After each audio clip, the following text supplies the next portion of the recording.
Okay, thank you all. And I know Chief Reyes is here with us as well, stepped out for a moment, and Ben Hitchcock is also here with us. So let's move on to the next item on the agenda, which is approval of past meeting minutes for September 11th, 2024. Hopefully you've had a chance to take a look at the meeting minutes. And we have someone who'd like to make a motion for approval. We'll entertain that. Chief Getz, I'd like to make a motion to approve the minutes. Thank you, Chief. Do we have a second?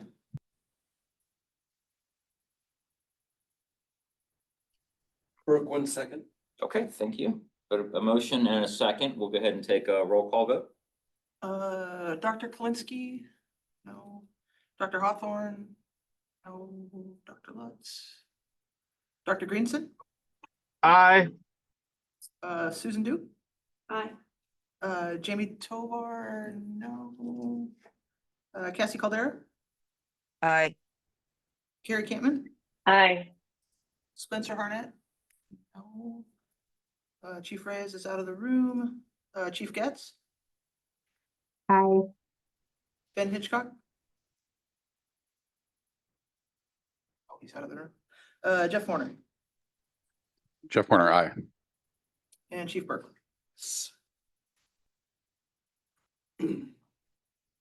Passes. Okay, motion passes. Thank you all.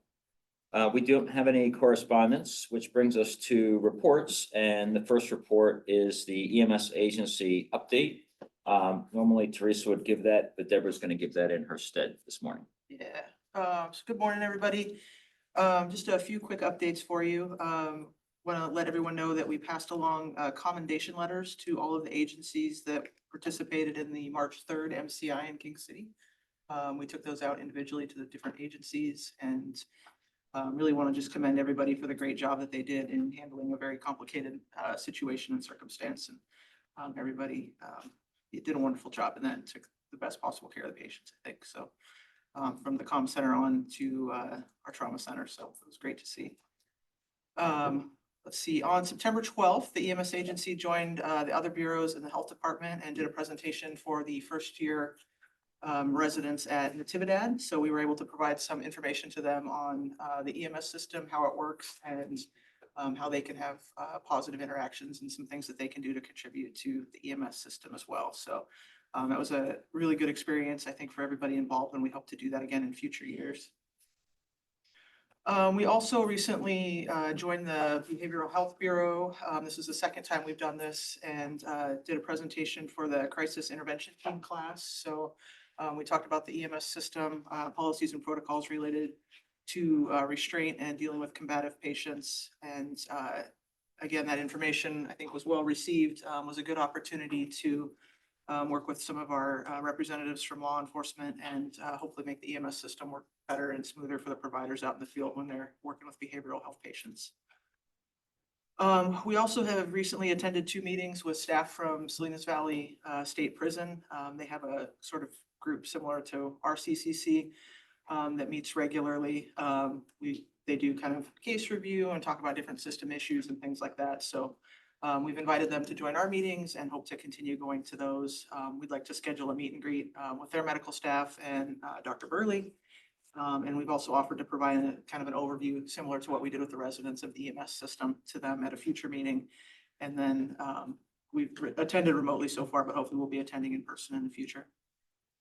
And then also want to pass along that we've been approached by members of the statewide CQI committee to provide some information for both the committee as a whole and then some guidance for various LEMSs on HDE implementation. So we're apparently further along than a lot of the LEMSs are. So they've asked for some information on how we've made things work and how the processes have gone. And that's sort of, background information. So we've been working with them on that and are happy to help out however we can with it. So that's all I have, but I'm happy to answer any questions if there are any. I have a question about your update with the Salinas Valley State Prison. Mm-hmm. So it seems like that area impacts the 911 system. Unlike the residents that live in the county who pay taxes for service, is there going to be anything or address like but there's significant impact on our system, which especially in South County, you know, a lot of ambulances end up going to Salinas Valley State Prison, making them unavailable for responses in Greenfield, Soledad, King City. Is there going to be any discussion about what are they going to bring to the table to quote unquote supplement the system? Well, we are, I guess, maybe sort of in the first steps of that, in that we're starting to working with our epidemiologists and our epidemiologist intern to pull some data related to that and to try to get a better understanding of just what the impact is. I think we hope to bring that to EMCC, which is where that first discussion kind of first came up. So that's going to be a little kind of longer range out to bring that data back, but then you know, until we see that data, it's kind of tough to say what the next steps from there might be, but we are looking at it.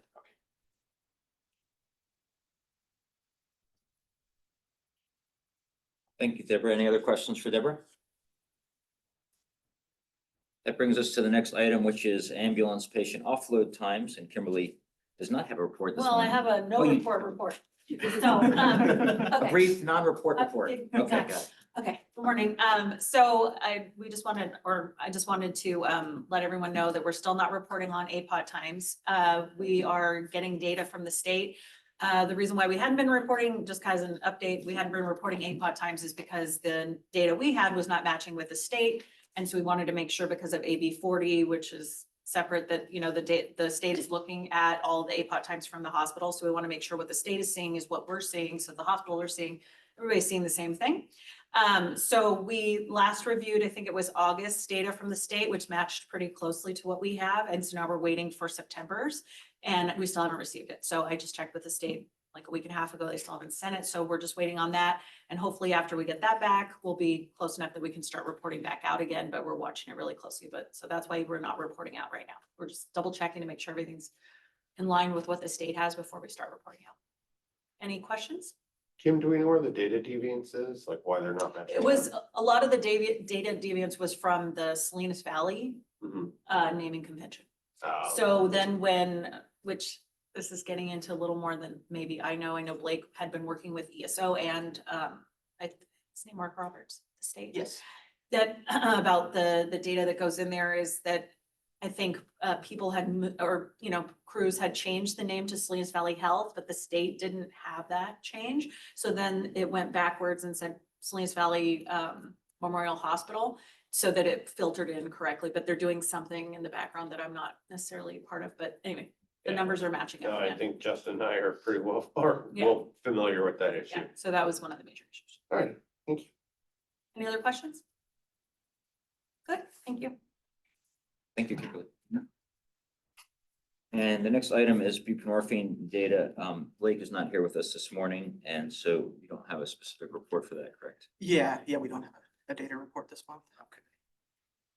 Which brings us to old business, and the first item under that is health data exchange implementation, speaking of which, and Deborah, you want Yeah, to I'll give us a take brief that one report on too. that? So we're happy to report that CHOMP went live with HDE and EMPI on October 18th. So it looks like in our initial review in ESO that the feedback is coming through quite well. We've also had reports from some of the provider agencies that they've seen outcome information from several years ago coming through, which is pretty impressive. I didn't expect that to be part of it. So the match seems to be working well. SVH has also gone live with including physician notes in their outcome information that they are providing. So that means that we have three hospitals that are fully bidirectional at this point. We're continuing to work with me to bring them online as well. They've been doing some interface testing and integration testing, and that work is going well so far. We don't have a go live date for them quite yet, though. We've identified a couple challenges that are causing some issues with HDE flow. We had a group of service providers who were initially on the emergency reporting software. ESO subsequently bought that company and then transitioned everybody over to the ESO platform. There were some issues with the way that HDE was set up or not set up when that happened, so it's preventing the HDE information from flowing to those providers who were originally on emergency reporting. So A fix is in the work for that. We're working with ESO on that and hope to be getting everybody else in line with ESO, with the HDE outcome data as well. And then we're also still having some challenges related to various facilities entering patient arrival via private vehicle rather than ambulance, which prevents the matches from happening as well. So we're aware of both of those issues and continuing to work on those. And that's the update unless anybody has any questions. Just put a little input into it.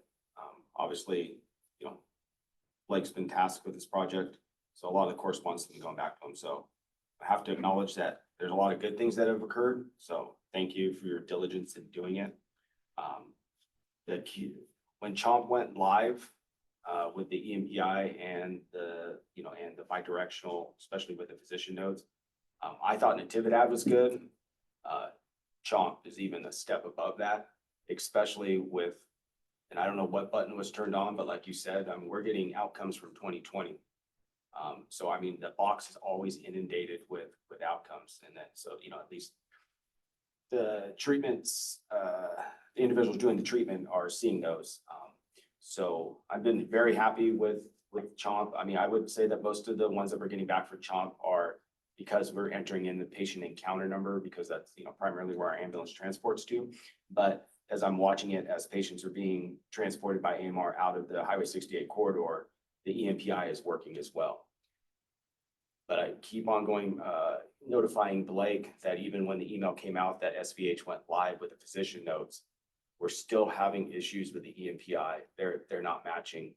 Blake and I took some samples. You know, they're saying there were spelling errors. I just haven't been superly impressed with the connection with SVH. Okay. Again, you know, we have a model that's working really well with CHOMP. We have a model that's working really well with NMC, and we're not having the issues that we're having with SVH. So I hope, like, behind the scenes, the data pullers, the people that push the magic buttons can turn on the features that the other two hospitals have. Yeah, so just for SVMH has Meditech, right? So there are certain system limitations with Meditech that aren't in place with Epic. And to back to Chief Reyes's point, what we're getting from SVH specifically is hospitalist data, which is awesome. I'm very happy with hospitalist data. But it would be, for our QI process, it'd be a lot more helpful if we could get the ED provider notes and the diagnosis through them. But again, you know, fast forwarding to when we made this a priority project for the county, it's impressive. And it's being well received by the crews. So we appreciate it from our end. So Just as a follow-up question, you said that the CHOMP data is looking better than even the Natividad data. Is that the actual content of the data, or that it's matching more frequently, or both? no. Or- So I guess what I'm saying is whatever button got turned on for us to get blasted and inundated with the past stuff, that's the interesting thing. Okay, But the stuff that we're getting back for NMC is as of the same quality that with the physician notes and everything else. gotcha. So- Okay. This is Carrie. Hey, I just want to follow up. I've been also noticing that the first responders haven't been getting the match. So I've been on Blake also asking questions from my end, because I've been keeping an eye on that too, that they're not matching. You guys aren't getting the outcome data. Okay, yeah, we will do some follow-up on that, and then we have an HDE working group meeting coming up in a week or two. I forget the exact date off the top of my head, but it is coming up soon, so we'll follow up with ESO in the meantime, and then hopefully have an update to bring to that next meeting. Thank you. Appreciate the feedback. It's good to know that the system is working. Sounds like there's a little room for improvement, but really happy with where we are now compared to where we used to be. And thank you so much to all the hospitals as well as the providers for helping to make this work. And thanks to the EMS agency staff as well, who have put in a lot of hours to try to get this up and running. So the next item is CCC membership. Deborah, that is you. Yeah, just a quick update there. We're happy that all of the primary positions on the committee are filled at this point. We have 2 openings for alternates. One is an appointment by the Fire Chiefs Association, and the other is for the paramedic representing the field providers of the EOA providers. So we'll continue working on filling those, but we do have all of the primary positions filled. Fantastic. All right, which brings us to 2025 policy protocol review cycle. Steve, you have a report for us. Just real brief, the public comment period is closed. The EMS agency staff and medical director have been reviewing the comments, have been preparing responses and also updating the policies based on the comments and suggestions received. Within, let's see, I have the date right here. We're looking for the 25th of this month to release the response to the public comments, and we'll have a couple of meetings to discuss if they would like to join EMS agency staff in discussing the response to the comments. And from there, we'll be having a few more meetings in December, and then we'll review it CQI tag on the 11th of December. So those are the next steps, but we got some really good comments. We've made a few adjustments, and we will release the policies and protocols for public viewing. Thanks, Steve. The next item is 2025 CCC meeting locations. Deborah, you have that. Yeah, so at the September meeting of CCC, we discussed that we were going through some changes related to access to the conference rooms, and we would need to find new locations for the meeting. We talked originally with the group about moving the meetings around the county to kind of hit the different areas, kind of spread things out geographically. We had the same conversation with EMCC, who is the one committee who still is required to meet in person 100% of the time. And their feedback was that they would really like to keep a central location rather than moving things around the county. So given that, and given that they are required to meet in person, we are going to stick with a central location, and we'll be finding or have already found a meeting room within the building here. So we'll keep meeting here. Some feedback on that. Are we going to be meeting in this room? Or are we going to switch to a different room? Do we know? Karina, What was that? the meeting conference room for next It year? will be at the Hyatt. One right on the corner here. Yeah. Hmm. So the issue is we can't have people who don't work in the building beyond the badge door. So it has to be one of the conference rooms that's out that way. So, and that's a nice big room with appropriate IT setup and all of that in place. So it should work well for us. Thank you. All right, the next item is Kimberly's Assembly Bill 40 on ambulance patient offload times. Okay.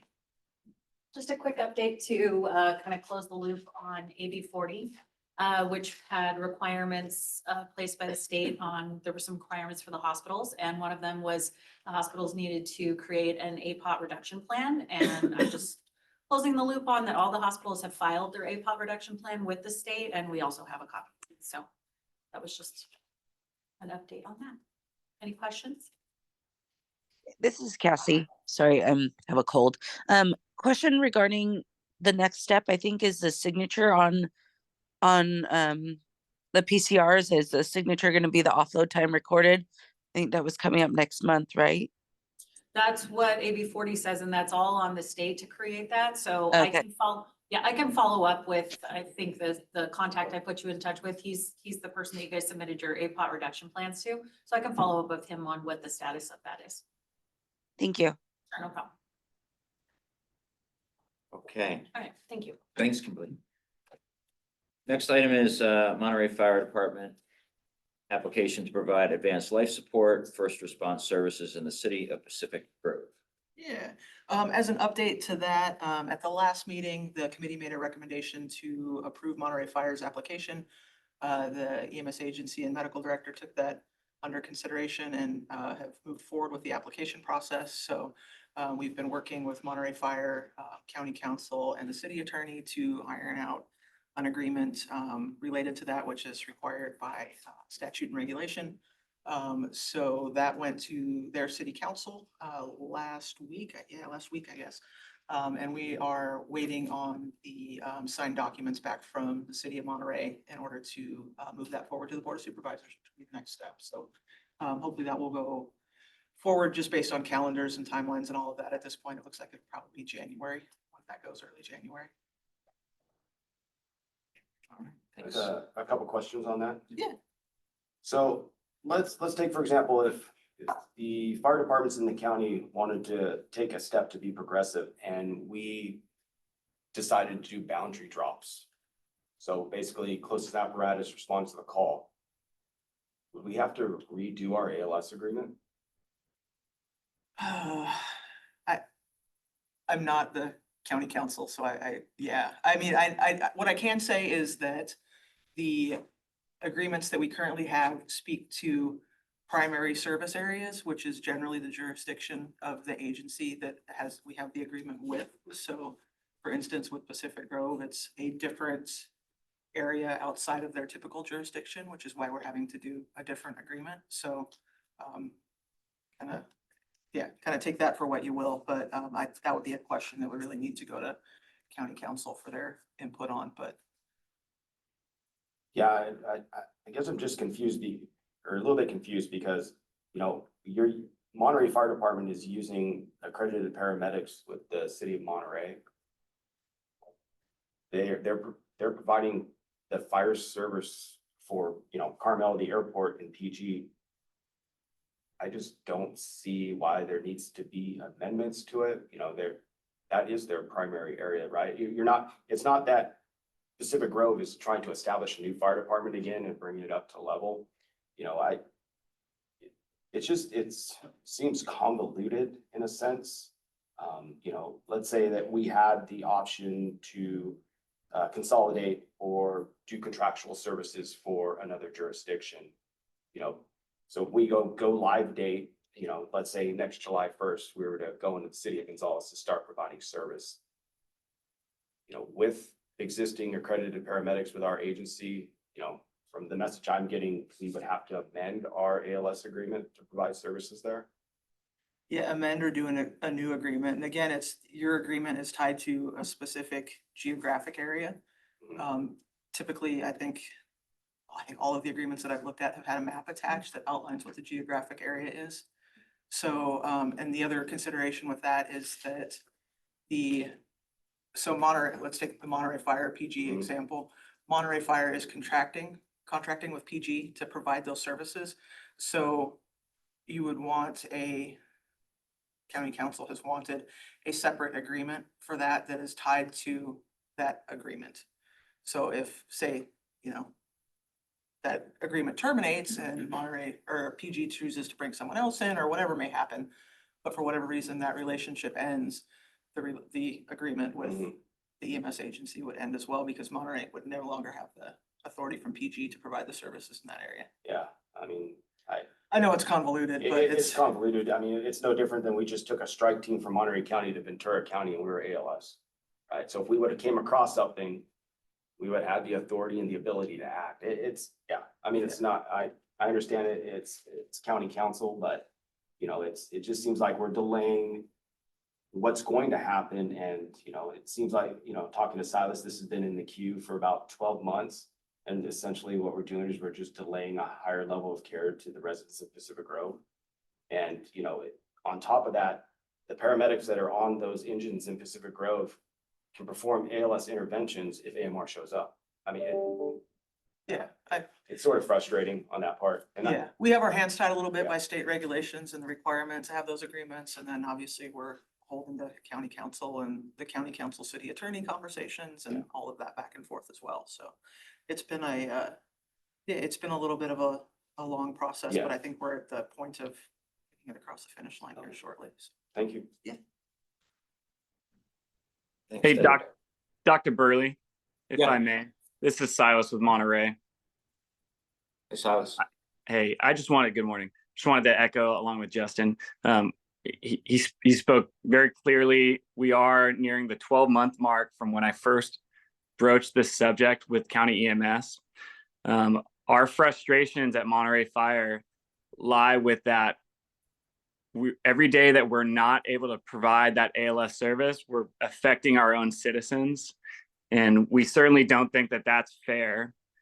And the EMS core values from the EMS agency, the first item is advocating for the patients and all that we do.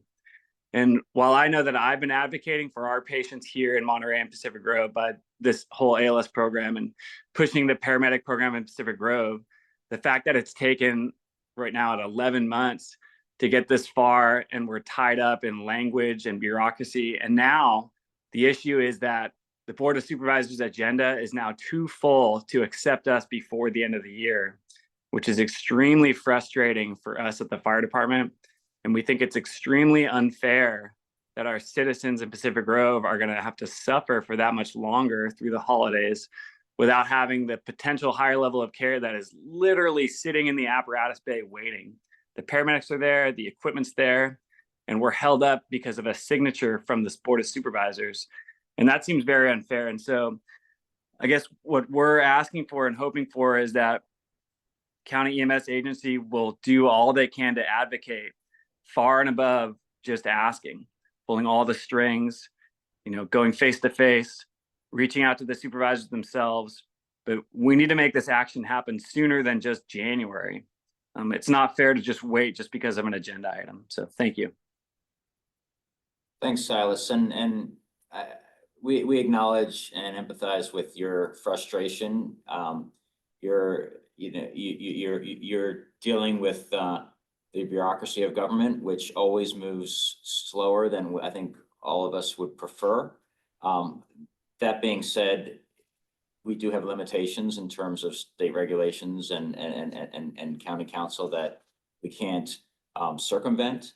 And so while we agree with your position, we are working as quickly as we can, and we're 12 months seems like a long time, but in my short stay here with Monterey County, I've learned that things move slowly. Look at how long it took us to get HDE in place, and so wins come, but they sometimes come more slowly than we hope for. Well, I would counter that with, I know that we have been working as expeditiously as possible on this end, but I do not agree that the county EMS agency has done 100% their part to make it to expedite this process. So that's where our disappointment is. And like I said in the past, this isn't the last ALS engine we're going to have. We got more to come, and we're weary of what the next process is going to be like. So, I have a stack of emails regarding this subject going back and forth about how we're supposed to do it and how that's not the right way. We're going to do it this way. And then we change our minds again. And I understand the regulations, but it doesn't feel like it's been efficient. So. All right. Well, thank you. Appreciate your feedback, and we'll take that to heart. I'm going to move on to the next item under new business, which is buprenorphine LOSOP update. Yes. Let's see. So on July 24th, the EMS agency submitted an application for a LOSOP revision to mirror the guidelines established by the California EMS Bridge Program. Their changes included moving the COWS score threshold from a 7 to an 8, including pregnant patients in the eligible patient population, moving the minimum age from 18 to 16 years old, and removing the requirement to consult a base hospital for administration. So we heard back from EMSA on September 24th that those changes had been approved. And since then, we have issued new drafts of policy 4520 and then protocol E5 that reflect the updated changes. Those have been released to stakeholders, posted on the website. They went into effect on November 1st. We had a public comment period that ran from November 1st to November 8th. And I believe we had no public comments submitted. Is that correct? On the buprenorphine, no. Yeah, okay. So no public comments submitted, so those will go into effect as is. There are copies of both the red line and the clean policy and protocol included in the agenda packet. And then we are also working alongside AMR to develop some further educational materials and hopefully increase the number of administrations of buprenorphine that we're seeing. That's all I have. Happy to answer any questions again, if there are any. How much longer is it going to, is it considered a hybrid program or is it a temporary program? Or what's the next step? Or is it gonna get memorialized into this is the standard? And I asked the question because of the transport component that we have and the transport component that the city of Carmel has. You know, it's, you know, just like when I asked to see the heat map with what's occurring in the county, you know, in our district and in the city of Carmel, we don't have the concentration of the patients. And on top of that, you know, we're not just a transport agency, you know, our paramedics work both the ambulance and the engine, but this is primarily a transport skill. But the burden would be on us to train all of our paramedics, even if my paramedic did CHULAR, right? We would stop to put them through the training. So is there any, are we looking to progress this into more of a you shall, other than being an optional in the future? Well, it's currently an AMR only program, but I don't know if you've had any thoughts or discussions on. Yeah, I mean, you know, I don't know that we're at that point yet to decide to move forward across the board.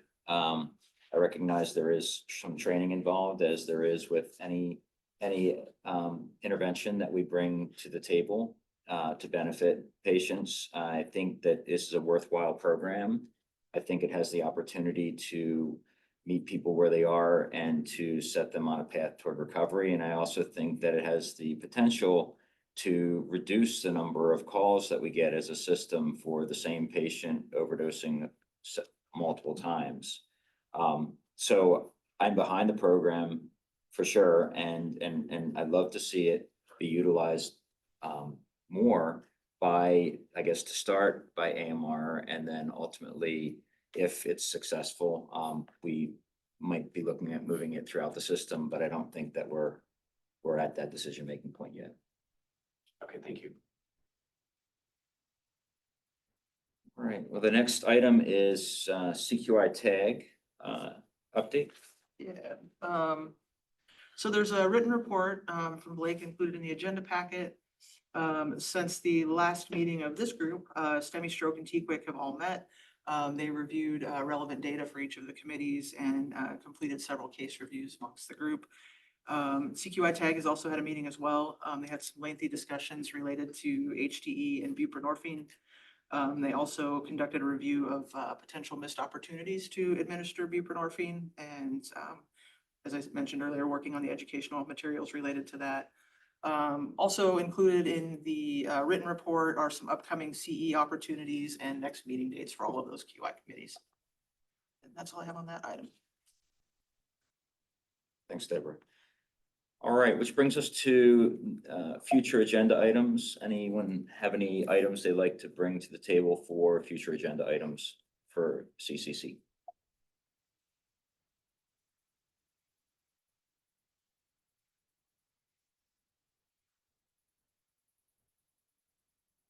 Okay, hearing none, we'll move on to announcements for the good of the order. Any announcements? As anybody from the ambulance agency, are you guys sending anybody to the next 3 days of drills, or starting today in the city of Salinas, the active assailant training? We are not sending anyone that I'm aware of. Okay. And then the committee, Deborah and I are sitting on that active attacker policy, the new update. That should be voted on and accepted this week by both the police chiefs and the fire chiefs. Yeah, that's my understanding. So. And then, you know, in the future, when we do like update a significant policy like that, my belief is that we need to have involvement from the primary ambulance provider, because a lot of that stuff is contingent on their part. So I think for future reference, you know, when we do get tasked with that type of stuff, not saying that the EMS agency shouldn't be involved, but we should have a representative from the primary ambulance there too. So we need to push that a little bit harder next time, so that they have representation. 'Cause Yeah. these plans are hinged on the provider. Yeah, we were honestly a little late to be included in that discussion as well. I'm happy that we were able to at least have some, voice in that as well, but I agree with you. Okay, well, thank you all. We'll go ahead and adjourn. Thank you for being here, and we'll see many of you at EMCC.